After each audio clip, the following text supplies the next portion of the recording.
Esi Guru Dinabandhu Dhanada Swanana Data Karanaya Sindhu Vrindavana Sinavatara Prasida Siddhara Pranaya Pachara Guru Gauru Chandaya Harikatha Tadari Krishna Krishna Bhaktaya Tadavaktaya Namo Namaha Jai Shri Krishna Chaitanya Prabhu Nityananda Shri Advaita Gadadhar Shivasari Gaur Bhaktavinda Hare Krishna Krishna Krishna Hare Hare Hare Rama Rama Rama Hare Hare. Dhanavad Pranam devotees, all glories to you. Srila Gurudev, Srila Prabhupada, Rupanuga Guru Varga, Prabhus, Matajis, Maharajas. I got a little busy over the last couple of days, so I could not continue in sequence the narrations of the pioneering of the preaching in Africa series that I've been doing. But I forced myself that today you'll have to make sure you can get at least one segment done. This should be segment number 4. I said I would make sure I gave the number of each segment, so if anybody wants to watch them, they can go back and watch them in sequence. So this was number 4. Number 1 didn't have a number on it, but the first one is there. Then 2, 3, and now 4 obviously have numbers. We had left off where we were leaving to go to Ghana, and myself and my former wife at that time, Rajalila, and one devotee whose name was Lakshmi Patidas, but his secular name was, I can't remember his first name, but his last name was Ankra. And this is very important because when we met him originally, he introduced himself as part of the Ankra family, which was a former president in Ghana, and he introduced himself as one of his sons. In a recent talk I had with Pujapat Shanta Maharaj, who told me that it came out, later on that he may have had some distant relation, but he was not like directly a son. But this devotee, he was like a fixer. Anything that you needed to have done or anything you wanted to have done, you kind of, could call him, and he attested to, yeah, whatever it is, I can get it done. Whoever I have to speak to, whatever I have to do, I can certainly, get the task accomplished. So we had decided that, of course, after the traveling throughout Nigeria and collecting our funds to go to India, that we would go to India and then go to a new place to open another temple. We had been in Nigeria now almost 2 years, I believe 2.5 years maybe. And I think I spoke a little bit about, some of the reluctance I had to leave, but at the same time, the excitement I had about pioneering a new place, and certainly was excited about going to India. But then, I mentioned that we had a conversation via telephone with Srila Bhakti Tirtha Maharaj. And it was discussed between him and Brahmananda, obviously, prior to me getting on the phone. But they had decided that it would not be so important at that time to go to India. That, what Bhakti Tirtha Maharaj told me directly was, Vrindavan, Mayapur, it will always be there. While the iron is hot, that was the literal quote, we should go ahead and strike and we should continue preaching. So I, like I mentioned in the last video, needless to say, I had some disappointment because I looked forward to going to India. Of course, like I mentioned in the very first video, or second video rather, I've been studying a lot, reading Chaitanya Charitamrita, and I looked forward to seeing the actual Dham and the places of Mahaprabhu and his associates, and then Sri Braja Dham. But I also, my mood at that time, was, you surrender to whatever's being asked, and then all good things can come from that. So I also thought that, it'd be exciting going to a new place. And I don't know if I mentioned it, but there were some ideas discussed about Morocco. This was prior to the call to Srila Bhakti Tirtha Maharaj. Morocco, Cameroon. So there were different ideas, but ultimately, because on one of the first trips that Srila Bhakti Tirtha Maharaj made to Africa, he had went with Bhakta Martin to Ghana. And Ghana was a wide open field. Of course, Bhakta Martin was from Ghana, so he had insights into preaching in Ghana, and he had already kind of laid some groundwork there. So it was decided that we would go to Ghana. So as I mentioned previously, we had prepared, getting our books together, packing, all these different things, and we were about to leave. But I didn't tell one story which I wanted to tell about Nigeria, so it's obviously out of sequence, but I thought it was a pertinent story and an interesting one because, you know, it has some connection to my former history even prior to coming to Krishna consciousness. So there's a number of famous musicians throughout Africa. And in Nigeria, there was a musician who was very prominent and very famous, not only in Africa, but internationally. And his name was Fela Ransom Kuti. And he, in my younger days, was, you know, one of the musicians that I listened to a lot.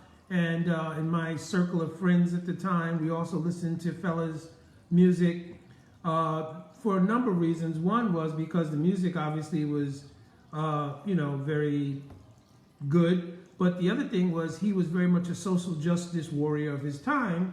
And his music always had a poetic social justice message in it. So we were listening to a lot of Fela at that time. While I was in Nigeria, I came to find out that Fela was in Nigeria at the time because obviously he toured a lot internationally, so he was not in Nigeria all the time, but he was there at this time. And I believe prior to that, I had visited his club or venue that he had, his music venue that he had in Nigeria called The Shrine. And this is, you know, kind of really a long thread of connection because our Pujapad Bhaktivedanta Ashram Maharaj, he has, you know, maintained a contact with the family and has been to the shrine as well. They call it the Shrine. It was actually a musical club, but there were some religious things going on there as well. So anyway, while I found out that he was in Nigeria, I decided to go and see him. I had spoken to Brahmananda about him, and surprisingly, Brahmananda knew of him, not in a, you know, musical context, but he knew of him because of the political situation in Nigeria and the relationship between the politics and Fela in Nigeria. You know, of course, you know, many of you may not know, but because he was so outspoken on social justice issues, he was very maligned by the politics of Nigeria at that time. They didn't like him, but he had such a huge cult following, you know, they you know, avoided overt kind of attacking him. But anyway, I don't know what incident sort of spawned this or what, you know, what was the situation behind it. But I do know at one point when he was not in Nigeria, his home where his mother stayed was leveled. They literally bought bulldozers and leveled the house. And his mom was in the house and she was injured in that whole thing. And he came back and, you know,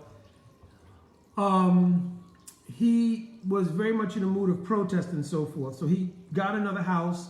I don't know if I have any pictures of that house, and certainly I don't have any from that time. I was going to show you a couple of pictures of him and describe some of the incidents of our meeting. But he was in a very much mood of a protest. His mom died sometime later, maybe resulted from the injuries and so forth. But anyway, he was, you know, very much in a mood of protest. Another incident that happened was, it was pretty customary, you know, I've seen it when I was playing music, that a lot of times if you work overseas and the management gets paid, and they'll take the pay, you know, in cash, obviously, and then, you know, we return to the States. You know, I wasn't managing, I was working, so that wasn't my situation, but they would, you know, often take the cash in whatever local currency it was and, you know, get back to America and do whatever kind of international exchanges had to be done. So Fela, of course, came back one time from touring and had, I guess it was 10,000 pounds or something like that, or 10,000 US dollars, I can't remember. But, you know, there's some limit at the airport of what amount of money you can bring in. So anyways, them not liking him, for one, caused them to apparently search and find this money and make a big deal out of it. So, fella had been through quite a few things in Nigeria. As I mentioned, he never would relent his, sort of political, fighting spirit. And that led to a lot of things. Well, back to the Krishna conscious part of the story, I told Brahmananda, while he's in Nigeria, I had never met him in the course of my musical career, even though, I know I've been playing and I've known he's been at other venues and so forth. We just never crossed paths. Anyway, I decided to go and see him. And I went to the house that he now had in Lagos.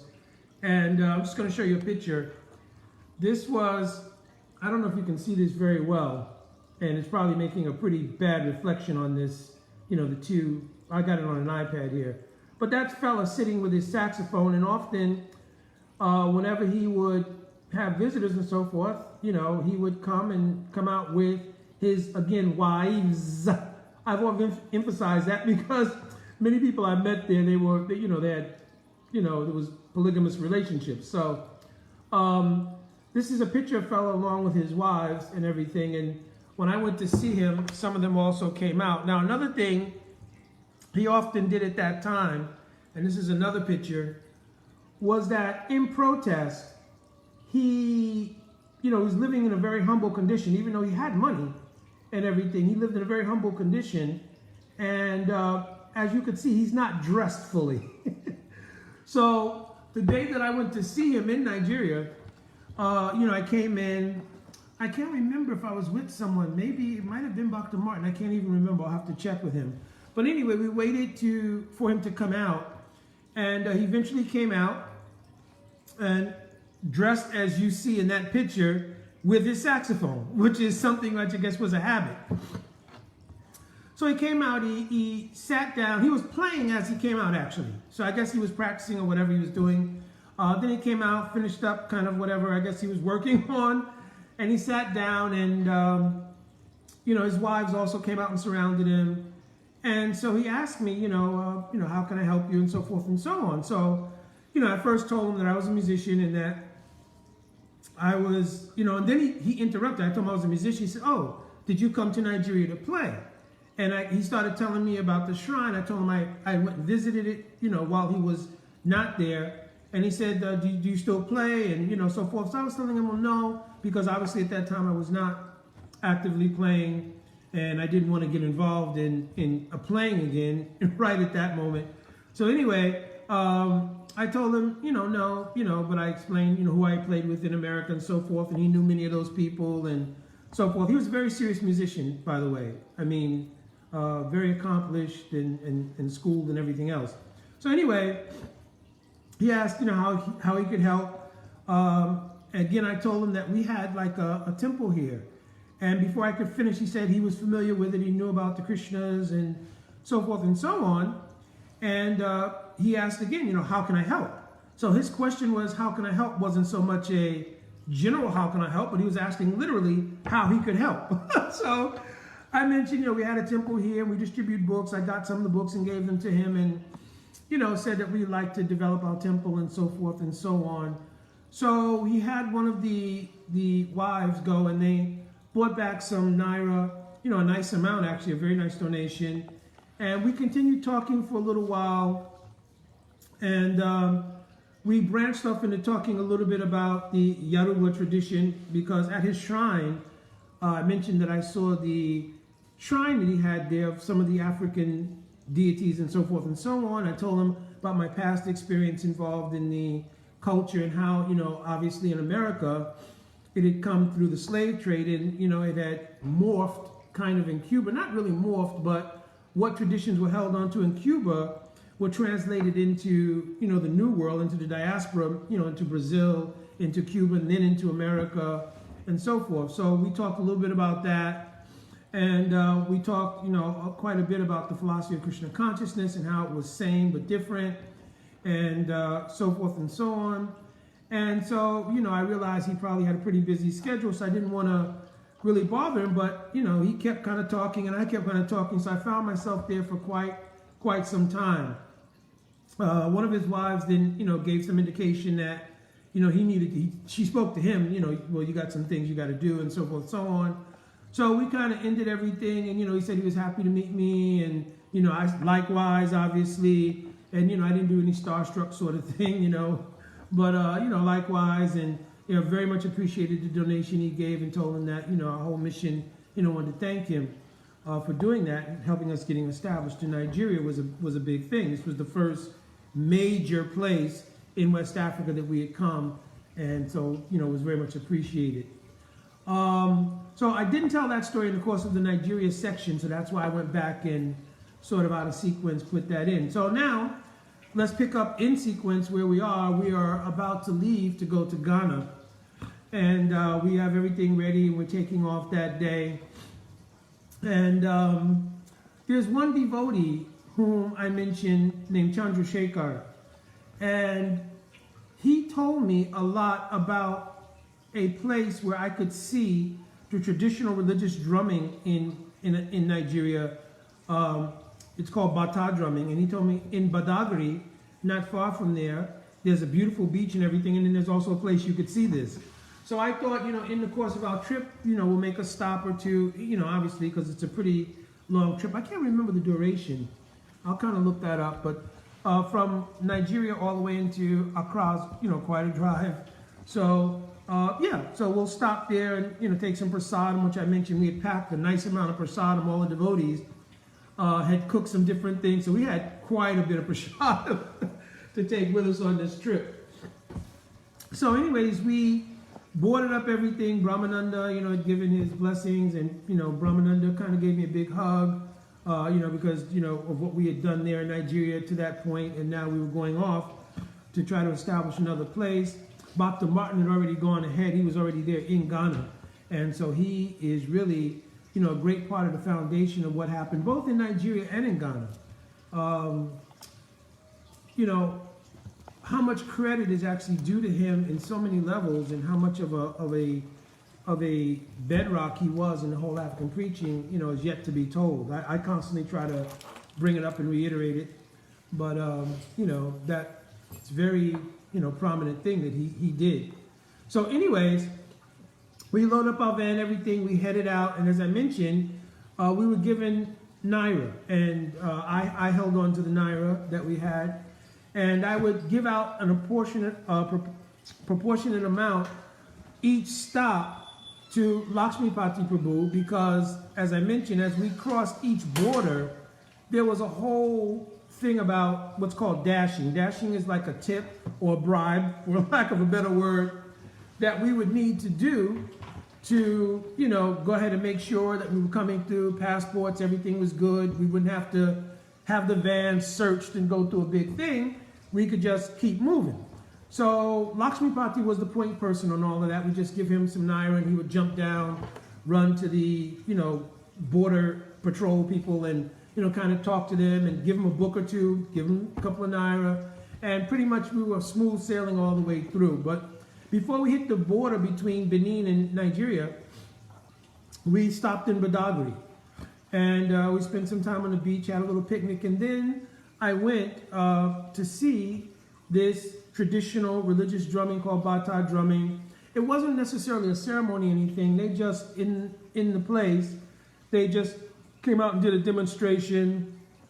It was quite different from what I had seen in the Bata drumming that I had studied and learned in America and so forth. Not completely different in the sense of there are some rhythms which actually were pretty much similar, but the use of the strap called bilala and different things were a little bit different.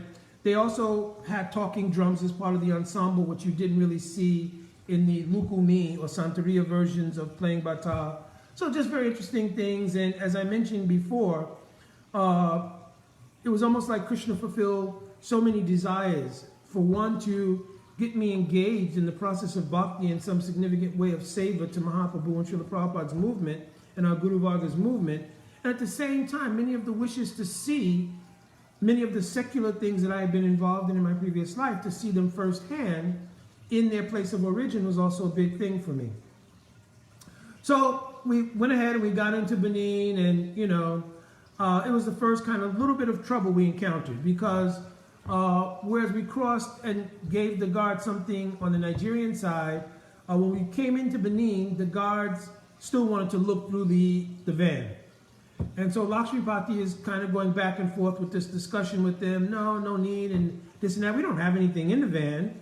So, I mean, at one point, rather than to start going through needing to give more and more money, I said, yeah, just let them come and look in the van. So somehow or another, though, he spoke to them in such a way, and maybe my saying, come look in the van, indicating we had nothing in there. And, they did look at our passports. They just, waved us on. So, we would obviously hit checkpoints along the way in each country as well. And we went through the same, sort of repeat process. And then we got from Benin and we entered into Togo. Now, this is a very special thing. This is a very special thing for me.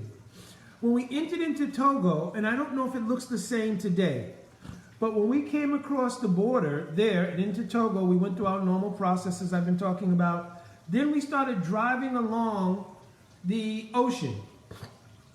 As we're driving along the ocean, there's the beauty of the beach on one side. I mean, beautiful beach, unbelievable.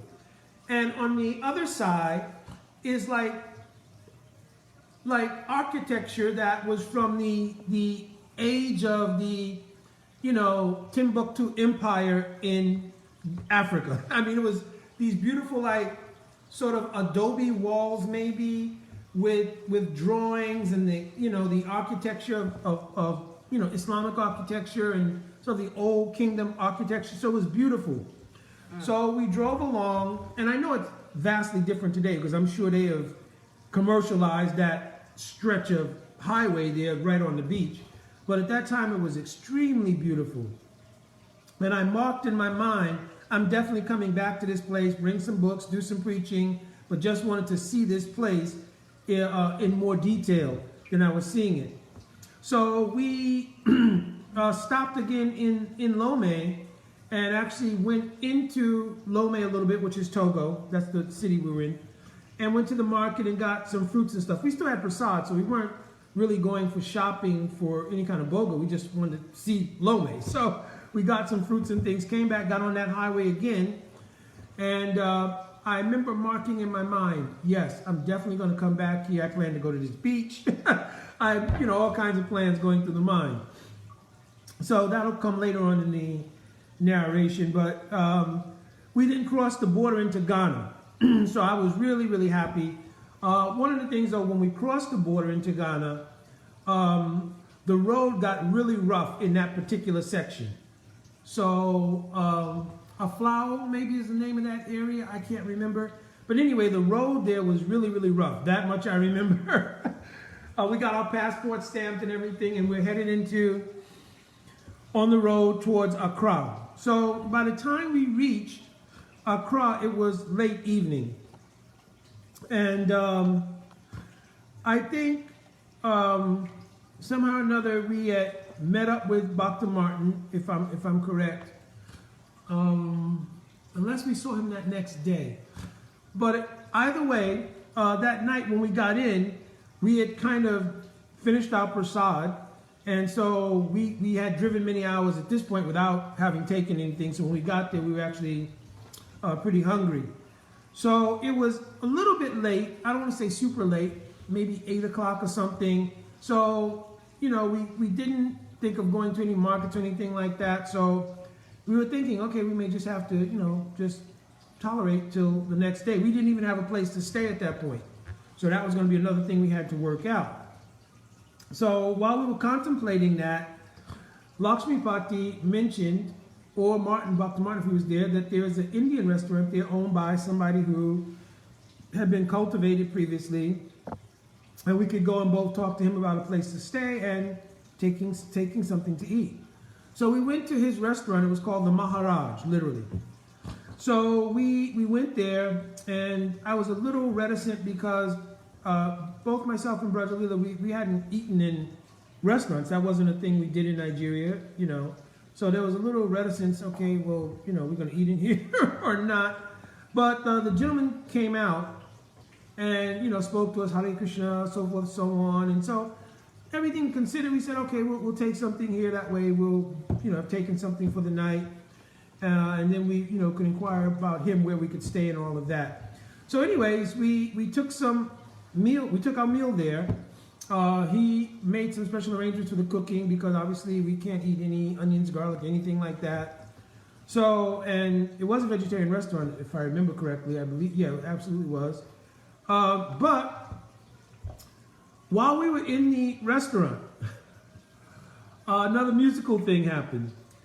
While I was in America and I was playing music previously, I had been on some festivals, concert festivals, and there was a group from Africa, from Ghana, named Osibisa. So while I was in the restaurant there, I saw the piano player because I remembered him back from America. His name was Kiki John. I remembered him, and I said, that guy looks really familiar, and so forth. I said, oh, that looks like Kiki John. I know him. So I went over to say hi to him, and the other members of the group were sitting there also. And so we just exchanged some pleasantries and so forth and so on. And, Kiki John, I guess you remember me as well, said, oh, you're from, I know you were in America, blah, blah, blah. What are you doing here? And, we were Dodi Kurta Tilak, so it wasn't just like what you're doing here. It was like, wow, what's this sort of thing. So anyway, we talked for a little bit, and then there was a Lebanese gentleman sitting with them. And he mentioned that he owned a studio there where, OCB does some recording and so forth. He invited me to come by. So I promised, at some point, I'll come by and I'll visit the studio and all of that. That's a story for another section of the narration as well. But anyway, after we had finished, taking something, we spoke about accommodation for the night. And the gentleman who owned the restaurant, as could be in some cases, he really didn't invite us to stay at his home. Now, of course, there were 3 of us, or maybe 4 of us, so the numbers might have been an issue, but also the issue might have been we're just coming in late at night. He doesn't have a chance to give a heads up or tell his wife and everything. So sometimes in families that can be a little tricky because you don't want to show up from your place of business, and he wasn't closed yet. So he gave us a Ghanaian friend of his. It was a Ghanaian and an Indian person, I think both owned one hotel. And so he gave us the contact for that, and we went, and I think it was either severely discounted or free. They allowed us to stay in that hotel for that night. Now, again, that's something else we had not ever been doing, was staying in hotels. So, I remember sleeping on top of the covers and whole 9 yards. So anyways, but that next day, if we had not met Dr. Martin, which I think we did, the next day we certainly were all together, and Dr. Martin had mentioned that he had gotten a place in a place called Alajo. So it was a small kind of maybe 2-bedroom or 3-bedroom house, and it was it was nice. It still had needed some work. I remember one thing that needed to be put in was the windows. They have these louver windows, the kind that you have the glass in and you have to turn it and it goes down, and you turn it goes up, and then the screens behind it. Well, he was still putting in the glass from that. So the place it was kind of a newly built place, but it wasn't finished. And he had kind of made arrangements with one gentleman there who was renting the house. So that's going to be where we stayed, but we didn't have any cooking facilities yet, or we didn't have very much developed yet. So that night, after we had all gotten together, we had talked about it, and we were all just chanting, making plans, doing different things. Dr. Martin, he suggested that we could take our meal at his cousin's house. So his cousin was, there were 2 people, and I'm going to have to get this straight. One of his cousins was a person who worked there in Ghana. He was very, well known and everything, accomplished person. The other was a cousin who was at that time, Labani, I can't remember his name, but he was preparing to go to America to go to university. I think it was UK or America to go to university. So we met both of them at that time. And I remember the meal that they made. They made some beans and what else? I think some jollof rice. And then the thing that would stick with me, I made some yesterday. The thing that would stick with me forever from that time was they ordered this, from one of the local vendors.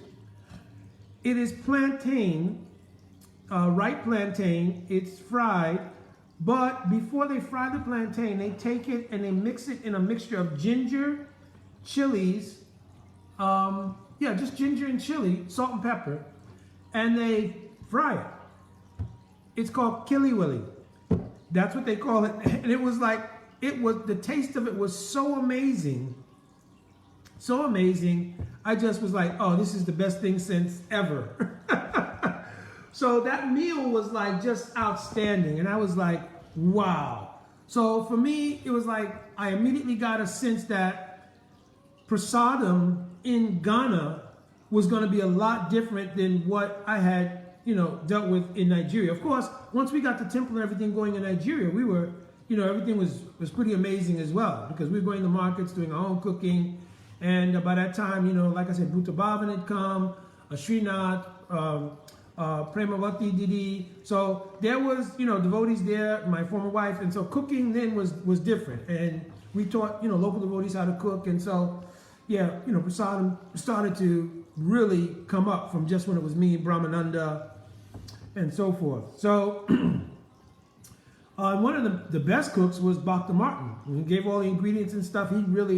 So we had some pretty amazing prasad there in Nigeria as well. But now in Ghana, it was just the second night, the prasadam, just as simple as it was amazing. So we were thinking, wow, this is going to be vastly different. So that next morning, we went out to the house there in Alajo. I can't remember if we spent the night at his cousin's, but anyway, no, we went back to the house that night, slept in the house. It was pretty bare bones. We didn't have very much in there. But we, decided, now's the time to start our preaching and start fixing this place up. There was a young lady whom Bhakta Martin knew from his schooling. Her name was Bhaktina Elizabeth. She never ended up taking initiation, but we met her, and she started to come around, and she would also talk with my former wife and everything, and she decided to come and stay with us. So we were well aware that she had an interest in Krishna consciousness, but she also had an interest in Bhakta Martin. So he was very dedicated brahmachari type mood, though. At this point, he's living brahmachari life and very serious. So he was accommodating, that she could be there and everything. She stayed, because we always had separate living situations, always because of space. So Jillian, me and Martin stayed in one section, and the lady stayed in another section. But she started going out with us on Sankirtan and preaching. My wife showed her how to wear sari, everything. So, she was going out with us regularly. So we used to go out, and we would go downtown. And I remember one story that's sticking out in my mind was that we met our first devotees who kind of latched on. And one devotee's name was Gyanadas. I don't remember their secular names, so I'm calling by their devotee names. So Gyanadas was one of the first devotees to come to us in Ghana. He was from a pretty well-to-do family, and he was in, I think, some private school or something like that. Anyway, his parents were pretty well-to-do, so there was a general consensus that this was not going to be something that went over well with his parents.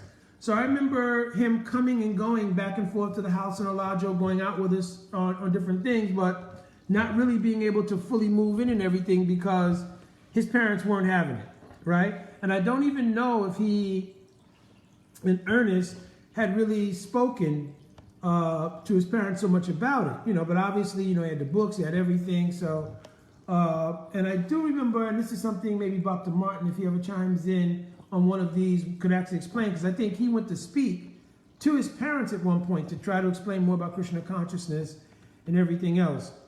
The next devotee who started to come around was Ekachakra Prabhu. We met him also out, and he actually came back with us one day from the Harinam in book distribution and just locked in. He was pretty mature. He was a little older, not older so much, but a little more older than he wasn't young, so to speak. And he kind of came in with us. And so he stayed with us there in Alajo. And he was going out with us, every day for Sankirtan and for preaching and so forth and so on.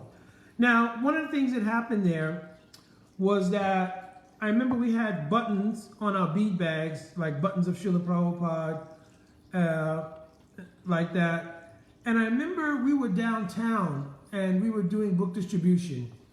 And there was a African-American lady who was in Ghana. I guess she was living in Ghana. She had dreads. She was a smaller frame lady and apparently pretty militant in the Afrocentric, paradigm. So she saw us there preaching, distributing books and so forth and so on. And so she came by, she was with another friend and, they kind of scowled and it was a, unpleasant kind of experience anyway. So we didn't say much about it. Then she came back. We had a pretty significant crowd and we were, preaching and distributing books just like we used to do in Nigeria. And she made a comment looking at the photo button that was on one of the bead bags or something. She looked at it and made a comment about, Europeans and colonization and the white man and this and that. And, so we didn't give it much attention or anything like that. I thought at first to, kind of engage her. I might have said something, because I had been, obviously involved heavily in the Pan-African community back in New York, years ago, and had gone through a deep study of, many things relating to Pan-Africanism, Afrocentricity, and so forth. But, didn't want to create, any kind of scene. We wanted to keep our book distribution going and so forth. Anyways, I then went, for some reason or another, we had to go to a clinic. It could have been because prior to coming to Nigeria, we had gotten all of our shots, but now in Ghana, I think we had to get shots as well. I can't remember what exact reason we were at the clinic, and it could, I'm guesstimating that that's what it was for.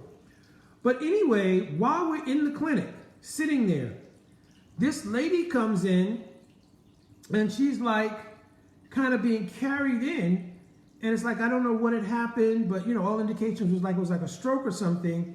So anyways, we sat there for quite a while and we saw her go in because she was kind of an emergency situation. And then she came out later on in a wheelchair. And it looked apparent to me that she had had a stroke or whatever the case was. This was the same lady who had, kind of, offensively attacked the preaching when we were there. And so, I looked at devotees. We did not say anything, but I looked at devotees. And in my mind, the thought came, wow, a karmic reaction for the offense to a pure devotee and the pure mission of Mahaprabhu can give severe consequences very immediately. So I don't know if that was meant to show to those devotees who were kind of brand new, sort of that for one, there was the shelter, the umbrella of protection about what they were doing. And secondly, what is the nature of aparad, right? Because this is something that we would speak about pretty regularly, is not offending pure devotees or offending the deities. And the reason is because we were learning many, many things, both myself and also teaching the devotees younger than me about doing service and everything else. We always talked about not committing offenses. So it was something that was a sidebar to everything, all things considered, but it jumped out as a prominent lesson in what we used to talk about in terms of not committing offenses. So anyways, preaching went on to develop. The last devotee I'll speak about here is Jiva.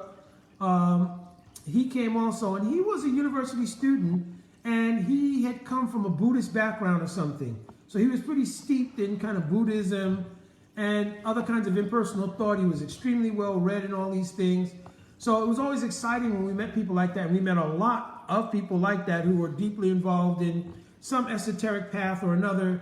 And so preaching to him and his gradually, becoming more and more, convinced, and then eventually moving in the property in Alajo, we all felt very good. I believe Ganidas also eventually moved in at some point against the wishes of the parents and everything. And there was some struggles around that, and I know Dr. Martin dealt a lot with being the liaison and the mediator between all of that. So anyway, now we had a little contingent of devotees there, and our preaching in Ghana had very quickly actually taken footing, and that's due, in great part to Pujapat Shanta Maharaj, who was Dr. Martin at that time, having, gone ahead and established. And of course, Srila Bhakti Tirtha Maharaj went with him in the very beginning. And so the spiritual potency of Srila Bhakti Tirtha Maharaj also was a big part, obviously, in setting the groundwork, because even though he was not physically there, and there's going to be great stories about when he comes to visit in Ghana, but even though he's not physically being there, his power, his Shakti, his desire to see that happen was a foundational part of those things manifesting. So now we were in our place at Alajo. We were going out pretty regularly, and we have our first kind of incident happen. So as I mentioned, the ladies would sleep in one area, and the gentlemen would, the Prabhus would sleep in another area. So one night, kind of in the middle of the night, we hear this sort of confusion going on. And we look out, I look out the window, I don't see anything. So lay back down because it's,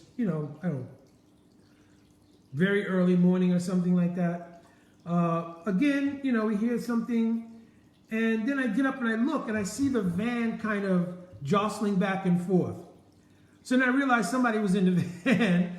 So then, we all ran out, and when we ran out, I guess they were trying to steal the radio set out of the van. Anyway, they didn't get it out. They had pulled it out. The wires were hanging out, but they jumped out, jumped over the wall, and ran away. So that was kind of our first experience with anything sort of on the negative side. But the thing about Ghana, which was pretty amazing, and Nigeria as well, we did not get a lot of kind of theft or, like I mentioned in Nigeria, nobody ever robbed a temple. In Ghana, we also never had any robberies. That was the first kind of incident of any kind of little petty theft thing. And I think it was just opportunistic. You see this van there, and there's foreigners staying in there. So, it's kind of that kind of thing. But after that night, Jiva Goswami, I remember he would sleep in the van to make sure nothing happened. That was, kind of interesting thing. So he would sleep in the van to make sure nothing happened. So we went ahead and started our preaching there in Alajo. One of the places we used to go was to a Hindu temple out in Osu. Osu is a very upscale area in Accra, and it's right near the water. And there was a Hindu temple there. So we would go there from time to time and do preaching and do bhajans and other sort of things. So our preaching regimen had become pretty much fixed now. And I'm gonna close out this section with what's going to become something which is really, really paramount in our preaching in Ghana. Dr. Martin had gone out one day, I forgot what he had gone to do, but he was out and about, and he comes back to tell us about this building, because, we obviously knew we were growing in devotees. We weren't going to stay in this house, forever. We wanted to kind of get something we could use as a temple. So he comes back and tells myself, Brother Leela, about this building he saw, right? Amazing building. So we all pile in the van and we drive out to a place called Adoko, which is outside of Accra a little bit, right? We see this place as we come sort of around a bend and we're going up a hill. As we come up to the hill, we see this building. I really, really wish, and maybe if I find one in some segment, I'll put it in there, a picture of the building. It was brand new, but it was a huge mansion-type building, and it had a upper level, lower level, and on the upper level, there was a walkout sort of patio area that covered this whole length of the building. So you could literally have built a whole nother room on that section, but the builders and the owners, they left it in open space. So you could walk out and you could overlook, because it was on the top of a hill, you could overlook the whole area of Adoko. And you could see the mosque, and you could see there was a Hindu temple, which I'll talk about in another segment, down at the bottom of the hill, which belonged to one African renunciate named Swami Gananand, and I'll talk about him in the next segment. He's pretty crucial in the play of everything, because when Srila Bhakti Tirtha Maharaj came to Ghana with Bhakta Martin, that's where they stayed when they first came to visit. So this building was amazing. So we all stood outside talking about the building, you know, we should get this building and so forth and so on. Well, I don't want to go into that part. But anyways, the issue was the building was, you know, costly. And we had been making money from Harikatha and everything, but we didn't have anywhere near the money to pay the rent on that, which you had to pay rent by the year. You didn't pay rent with a monthly lease, you paid by the year. So we said we have to get this building somehow or another. So two things had to be done. One is we had to break the agreement with the Alajo house. And secondly, we had to get the funds for this other house. So we just, everybody's excitement about getting that place, because we walked around the place, we had to have it. So we drove back to Alajo with all of this, you know, enthusiasm about getting this place. And the first thing we did was we called the person who was the landlord of the house we had in Alajo and told them, listen, we've been here now for, you know, a couple of months, 3-4 months. He had never really fixed the louvers. He had bought them and they were stacked up outside, but he had never finished the work. So long story short, we went back and forth with him because he didn't want to accept the idea, you know, you made a lease, now you want to break it, because he would have to give us some money back. So anyways, after everything was said and done, you know, Bhakta Martin spoke to him, I spoke to him, and, you know, we, you know, said, listen, there was still some work to be done. You hadn't completed it, this and that, and we don't want to make a big thing. So he decided he would not make a big thing about it. He gave us back part of the money, which helped us, but we were still vastly short of money we would need. And he also gave us a date by which we had to leave the building now, right? So the house that we had in Alajo. So we were like, wow, what are we going to do? So that day or the next morning, we actually sent Bhakta Martin, because we needed the van. He took various, because you could take taxis, you know, and they would go from Ghana to Togo. You get another taxi, Togo to Benin, another taxi, Benin to Lagos, and on like that. And they ran pretty, you know, regularly. So he took a vehicle back all the way to Nigeria, and he told Brahmananda about this place and told him that this is the temple. This is the establishment in Ghana of what we want to do. So I remember Brahmananda said, listen, I'll give you part of the money and you raise part of the money. So I think Bhakta Martin stayed there for a little while raising Naira and also what he had been given by Brahmananda. Long story short, he got that money plus what we had and bought it back. And we convinced this landlord in Odoko to take what we had at that time and let us have this building. It was absolutely amazing. So we all pull up now to the new building we have there, which is on the top of a hill. And it's just a magnificent building. It's brand new. All the facilities are brand new. Everything is sparkling and shining. All the beautiful woodwork. It's right across the street. There's a market that's set up. Right, it's a smaller vendor market, right? And then there's other houses, a really nice area. But the fact that we were on top of this hill was the most amazing thing, because you could see out a wide scope of that whole area. Now also, when you walked out of the building, you would walk down like a hill, and you could walk down, which we used to do japa walking wise. You could walk down this hill, and later on I'll tell you the Narga Sankirtan pastimes, but we would walk down this hill all the way. It was quite a ways down, and you circle around onto the main road down there and come all the way around, and you could walk back up another side and come all the way back to the temple. So we used to japa walk that, you know, pretty decently, and sometimes we would stop at the Hindu temple run by the Ghanaian Swami at the bottom. We would visit there sometimes on our japa walk. There's some stories to be told about that too. We ended up getting one of his brahmacharis to move in with us. So anyways, but I think we're going to end here because, like I said, I'm trying not to get these past an hour. But now this will become the real footprint in Ghana to begin our preaching, and amazing pastimes, super amazing pastimes take place out of this building. as well as so many more devotees start to join.